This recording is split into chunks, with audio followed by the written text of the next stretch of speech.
اعوذ باللہ من الشیطان الرجیم۔ پناہ مانگتا ہوں میں اللہ کی شیطان مردود سے۔ بسم اللہ الرحمن الرحیم۔ شروع کرتا ہوں اللہ کے پاک نام سے جو بہت بڑا مہربان نہایت رحم والا ہے۔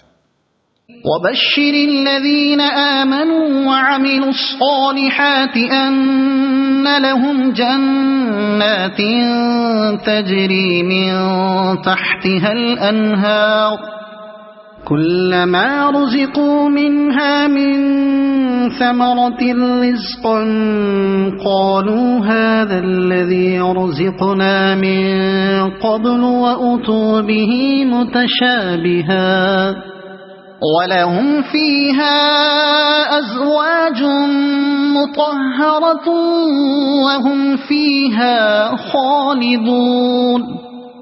ایمانداروں اور نیک عمل کرنے والوں کو ان جنتوں کی خوشخبریاں دو جن کے نیچے نہریں بہہ رہی ہیں۔ جب کبھی پھلوں کی روزیاں دے جائیں تو کہیں گے یہ وہی ہے جو ہم اس سے پہلے دیے گئے تھے، اور ہم شکل لائے جائیں گے، اور ان کے لیے بیویاں ہیں صاف ستھری، اور وہ ان جنتوں میں ہمیشہ رہنے والے ہیں۔ چونکہ پہلے کافروں اور دشمنان دین کی سزا، عذاب اور رسوائی کا ذکر ہوا تھا، اس لیے یہاں ایمانداروں اور نیک سالہ لوگوں کی جزا اور ثواب اور سرگوری کا بیان ہو رہا ہے۔ قرآن پاک کی مثانی ہونے کی ایک معنی یہ بھی ہے، اور صحیح تر قول بھی یہی ہے، کہ اس میں ہر مضمون تقابلی جائزے کے ساتھ بیان کیا گیا ہے۔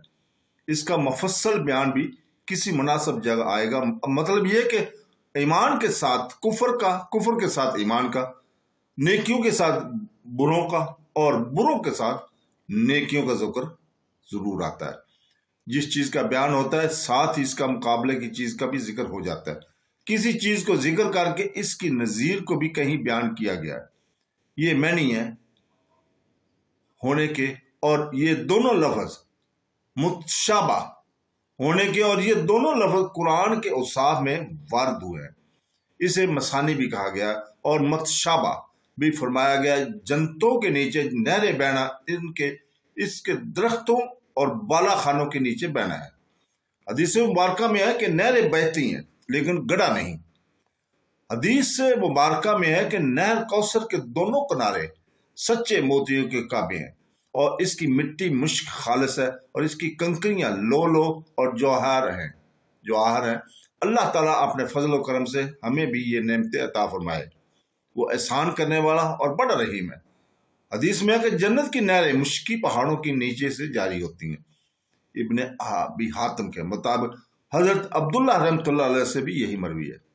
جنتیوں کا یہ قول کہ پہلے بھی ہم یہ دیے گئے تھے، اس سے مراد یہ ہے کہ دنیا میں بھی یہ میوے ہمیں ملے تھے۔ صحابہ کرام اور ابن جریر رحمۃ اللہ علیہ بھی اس کی تائید کرتے ہیں۔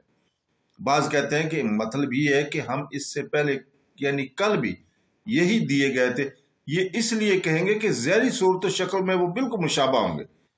یحییٰ بن کثیر رحمۃ اللہ علیہ کہتے ہیں کہ ایک پیالہ آئے گا، کھائیں گے، پھر دوسرا آئے گا تو کہیں گے یہ تو ابھی کھایا ہے۔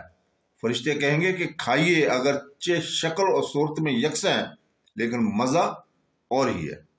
فرماتے ہیں جنت کی گھاس زعفران ہے، اس کے ٹیلے مشک کے ہیں، چھوٹے چھوٹے خوبصورت غلمان ادھر ادھر سے میوے لا لا کر پیش کر رہے ہیں۔ وہ کھا رہے ہیں، وہ پیش کرتے ہیں تو یہ کہتے ہیں اسے تو ابھی کھایا ہے۔ وہ جواب دیتے ہیں حضرت رنگ اور روپ ایک ہے لیکن ذائقہ اور ہی ہے، چکھ کر دیکھیے۔ کھاتے ہیں تو اور لطف پاتے ہیں۔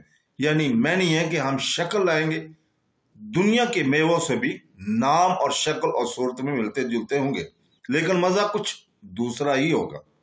ابن عباس رضی اللہ تعالیٰ کا قول ہے کہ صرف نام ہے، نام میں مشابہت ہے، ورنہ کہاں دنیا کی چیزیں اور کہاں جنت کے خوان نعمت، یہاں تو فقط نام ہی ہے۔ عبدالرحمن رحمۃ اللہ علیہ کا قول ہے کہ دنیا کے پھلوں جیسے پھل دیکھ کر کہہ دیں گے کہ یہ تو دنیا میں کھا چکے ہیں، مگر جب چکھیں گے تو لذت کچھ اور ہی ہوگی۔ وہاں جو بیویاں انہیں ملیں گی وہ گندگی، ناپاکی، حیض اور نفاس، پیشاب خانہ، تھوک، رینٹ منی وغیرہ سے پاک صاف ہوں گی۔ ایک قول ہے کہ حضرت حوا علیہ السلام بھی پہلے حیض سے پاک تھیں، لیکن نافرمانی سرزد ہوتے ہی یہ بلا آ گئی۔ لیکن یہ قول سند ہے، غریب ہے۔ ایک غریب مرفوع حدیث میں ہے کہ حیض یا پخانہ تھوک رینٹ سے وہ پاک ہیں۔ حاکم اس حدیث کو صحیح اور شرط شیخیان پر بناتے ہیں، لیکن یہ دعویٰ صحیح نہیں ہے۔ اس کے ایک راوی عبد الرزاق بن عمر بزیری ہیں، جنہیں ابو حاتم رحمۃ اللہ علیہ نے احتجاج کے قابل نہیں سمجھا۔ بظاہر یہ معلوم ہوتا ہے کہ یہ مرفوع حدیث نہیں بلکہ قتادہ رحمۃ اللہ کا قول ہے۔ واللہ عالم۔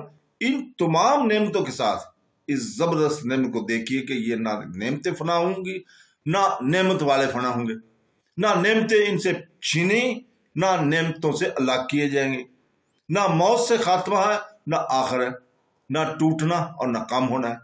اللہ رب العالمین جو کریم اور رحیم سے ہے، التجا ہے کہ وہ مالک ہمیں بھی اہل جنت کے زمرے میں شامل کرے اور انہیں کے ساتھ ہمارا حشر کرے، آمین۔